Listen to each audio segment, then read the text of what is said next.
visiting Urbino, a small town nestled in the hills of central Italy. But don't let its small size fool you. It's an artistic powerhouse with a rich history.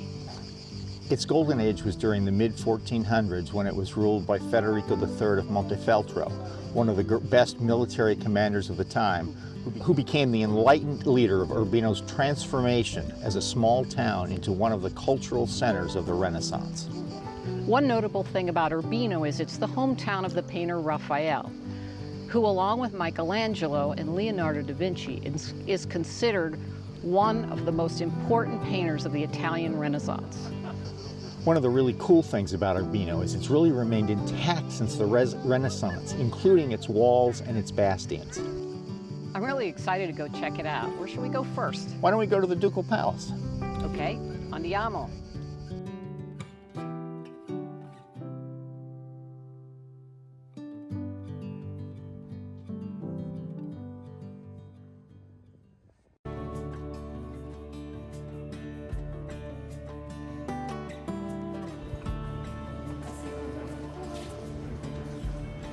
Now we're inside the palace, and the courtyard behind me is quite impressive in its design, very classical.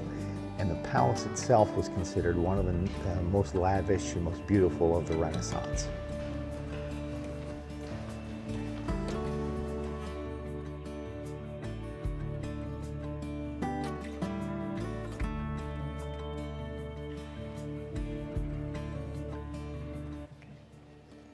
This is really cool.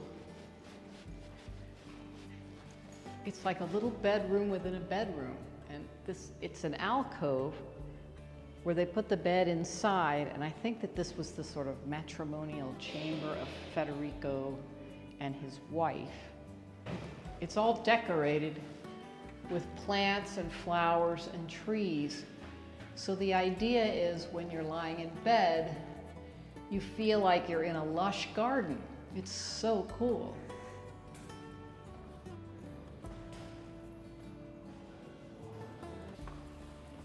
Oh, wow.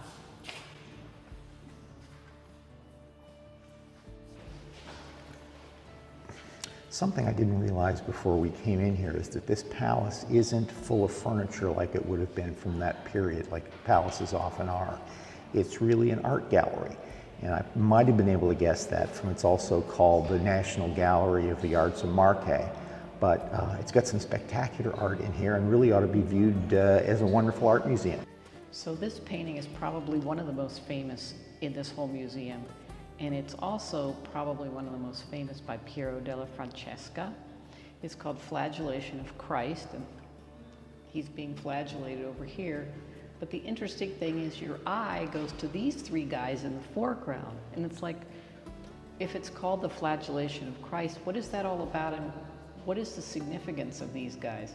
Apparently art historians have a lot of theories about that, but I don't think anyone knows for sure.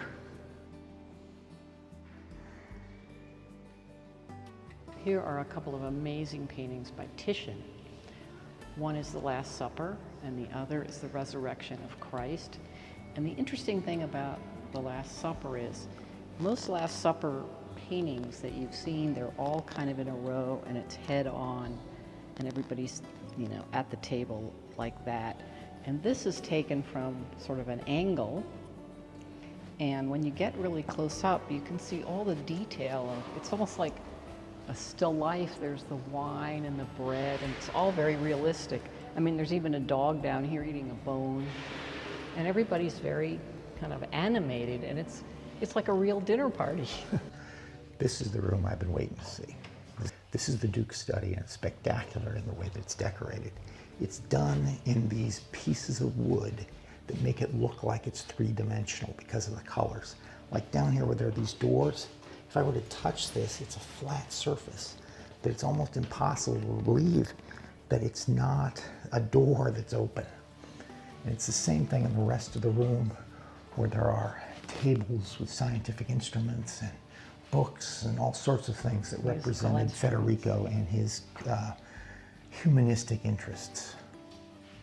Look at this, the scene. So you're inside a loggia and you're looking through the columns and the arches, out to the scenery way in the distance. And it looks so real. Oh wow, okay. So this room has the two, I think these are the only two Raphael paintings in this whole museum. Okay. Some people say that this woman's face is based on Raphael's own face. So maybe he was doing a self-portrait and then feminized it. That would be very interesting. I'd like to know the answer to that.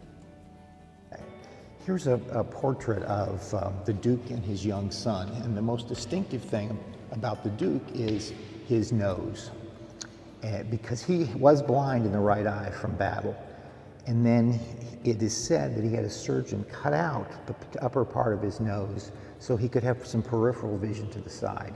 So that second part of his appearance was done by himself for a good practical reason. Go ahead. Everybody's heard of the painter Raphael, but his father was actually a painter of some note during the Renaissance himself. And he actually was part of the court of the Duke of Montefeltro. And so there's a few paintings by him here, and as you can see, he was quite accomplished and quite well known at the time. This one shows the Virgin with Saint Francis and Saint Jerome and Saint John the Baptist and a number of Saint Sebastian. So the hit parade of saints. So we're in front of the Duomo now, and right off the bat you can see that it looks totally different from all the other buildings in this town. And that's because it was destroyed, although it was built in the 1100s, it was destroyed by an earthquake, and when they rebuilt it in 1781, they did it in the neoclassical style. So it really kind of looks out of place, and in fact, apparently the locals here think it's quite an eyesore. One reason I want to go in here is there's supposed to be a painting of the relocation of the birth house of the Virgin Mary from the Holy Land to Italy. And it was brought to the town of Loreto, further south than here.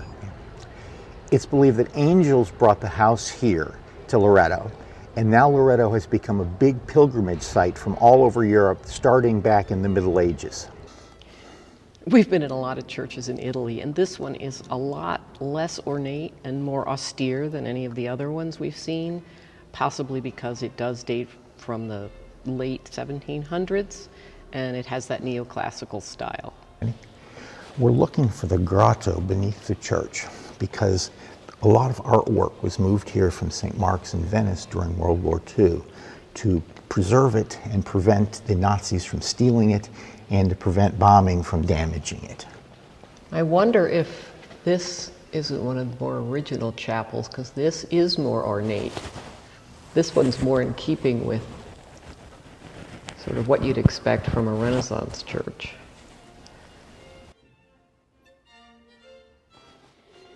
Oh, here's Raphael. Clearly this town's favorite son.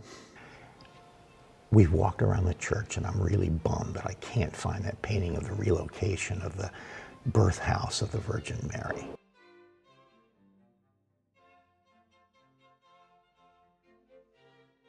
It's interesting because when you get across the street and you can see the whole Duomo, you see that really it's only the facade that looks neoclassical. The rest of the church looks like it's from the Renaissance and fits in perfectly with the town.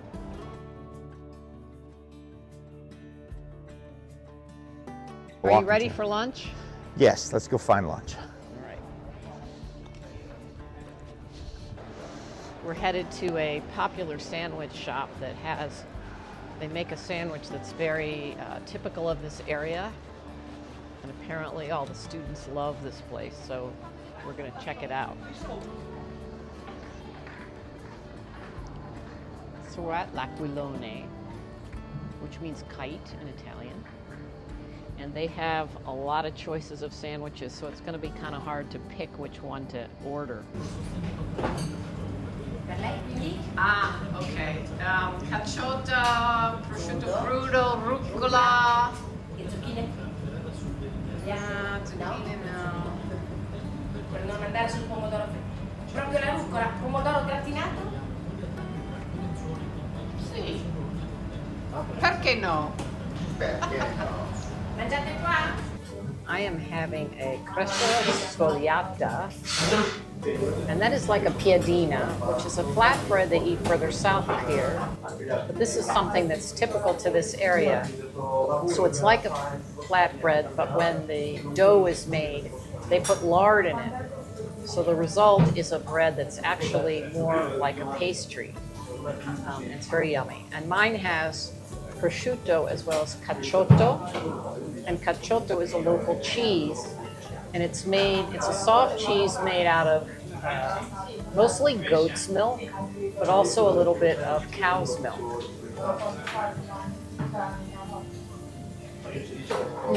Oh my God, that's really good. I'm also having a crescia. Mine has in it pancetta, cacciotto, some onions, and also an olive spread. Nice and hot. Freshly made. Interestingly, it has a little the taste of a Reuben sandwich. Oh. And I'm not quite sure why. But That is interesting. It's Maybe different. It's good. The dough, the bread that's wrapped it in, is very nice because it is in these soft layers.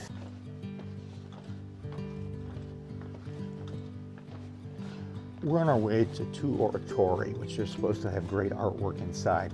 We're not quite sure what the difference between an oratorio and a chapel is, but we'll find out.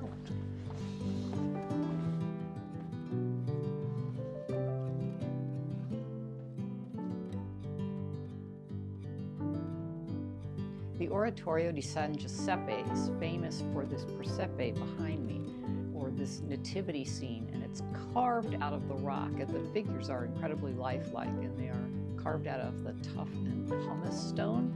And the whole chapel is lined in tuff and pumice to give the impression that you have entered a cave. One of the things I was confused about was what's the difference between a church and an oratorio?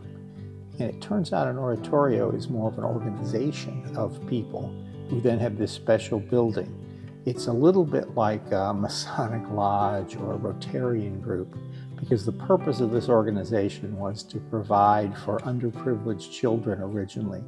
These were formed back in the middle of the second millennium, let's say in the 15 to 1700s, and this one still exists today. One important thing I left out in talking about oratorio is that it has a religious connection. So in that way, it was very different than, say, the examples I gave to Rotarians and whatever. So each was dedicated to a particular saint. Earlier I misspoke. The oratorio is actually the chapel, and the affiliation is with the confraternity, which is a charitable organization with a religious connection. The Oratory of San Giovanni Battista is right next to the Oratorio di San Giuseppe. But this small chapel is from the 14th century, and the notable thing about it is full of frescoes from that period that are extremely well preserved of biblical scenes. So we're going to go in and take a look. We're in the Oratorio di Giovanni Battista, or St. John the Baptist. This is an amazing little chapel that I think a lot of people come to Urbino and never see this, but it's got a fresco cycle from the 1400s painted by Jacopo and Lorenzo Salimbeni. And they depict, well, they have a couple of Madonnas, each brother apparently painted one of them. There's a large crucifixion over the altar, and then on one side wall are scenes from the life of St. John the Baptist. It's just amazing because they're super well preserved, and you can see all the detail really clearly.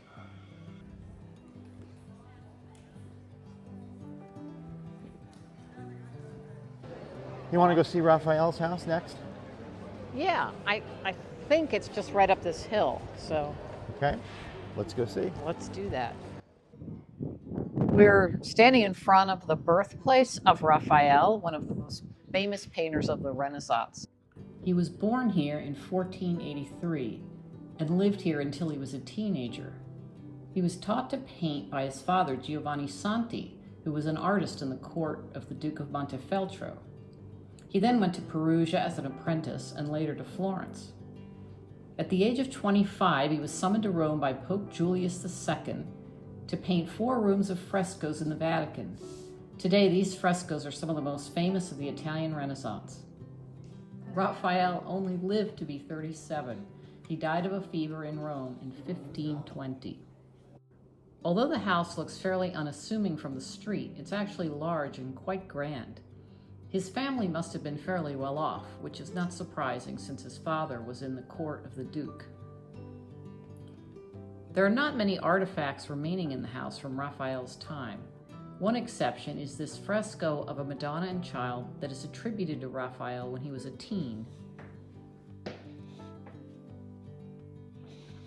I think it's kind of interesting that the windows, a lot of them seem to have this little window seat thing going on, where you can come and sit here. This one you can't see out. Some of the other ones you can. But I imagine in those days, it was of course pretty dark in here, and the only way that you could actually read something is to come over and sit by the window. That's what I'm thinking. I don't know whether that's the case. Anyway, it's cool, a window seat.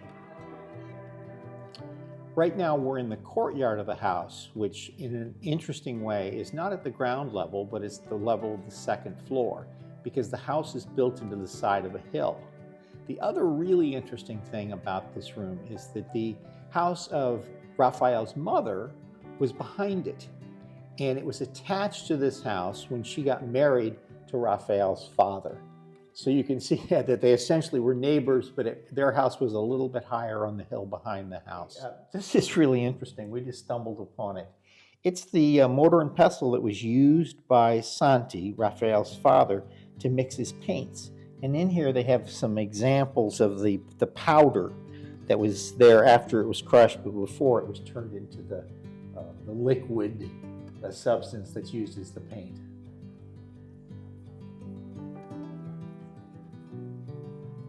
Now that we've had an aperitivo, what are we going to do for dinner? We got a couple hours, but... Well, I was just looking for some restaurants here, and there's one that's gotten pretty good reviews called L'Angolo Divino. Okay. It's just about 5 minutes from here in that direction. So we could call and see if they have, we could make a reservation. It's raining a little bit, but luckily we've just arrived at our restaurant where we have a reservation tonight. It's called Osteria L'Angolo Divino. We just ordered a couple of glasses of white wine and a local Marche wine, Barbicchio. And when she poured them at the table, it seemed that they were fairly small, given that they're €7 a piece, particularly compared to in many restaurants you can go in and get a half a liter or maybe a liter for €7. But we'll see how good it is. It looks as though we're getting an amuse-bouche here. Sì, grazie. It's good. It's like what we'd call in the U.S. an angel hair pasta. Some shrimp and some sun-dried tomatoes. And it's tasty. It's a small portion, but it's tasty. Okay, this was a very disappointing day. The place is lovely.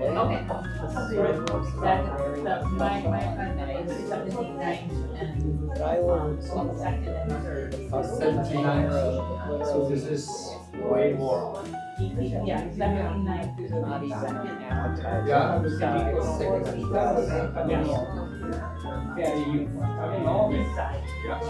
I'm starving. This is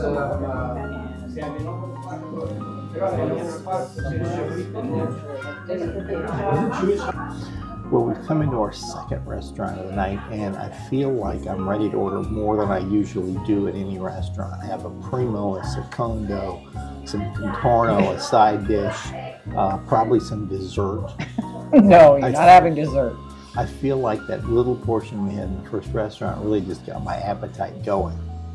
So I'm ready to go to town. The other thing about coming to this restaurant for our second dinner is that they have some regional specialties on the menu, which the other restaurant did not because it was sort of higher end and foofy. So there are two things that we ordered that are specialties of the area. One is coniglio in porchetta, which is rabbit prepared in a typical way. And then passatelli in brodo. And passatelli is sort of like pasta, but instead of using flour to make it, they make it with 50% breadcrumbs and 50% Parmesan cheese, but then it sort of looks like pasta. So we were anxious to try both of those things. They didn't have them on the menu at the other restaurant, but they do have them on the menu here, and we're going to try them. So here's my passatelli in brodo. See, it looks like pasta, but it's not actually made out of flour. So we'll see what we think. And then Ed has coniglio, a rabbit, made in the porchetta style with spinach.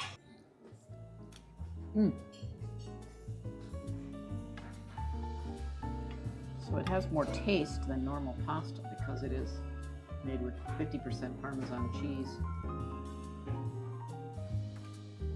Okay, we wanted to have a typical dessert of the region, and so we ordered a postrengo. And it's made with both fresh and dried fruit and some kind of cream. I'm not sure what it is, but it looks good. Let's dig in. Let's dig in.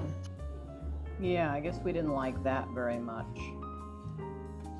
We managed to clean our plates, Quite tasty. even after having 2 dinners. I'm proud of us. We really enjoyed our trip to Urbino. It's such a charming little town, unspoiled by tourism. It has a fascinating history, amazing Renaissance art, and delicious regional dishes to try. If you ever find yourself in central Italy, it's certainly worth a visit. Ciao for now.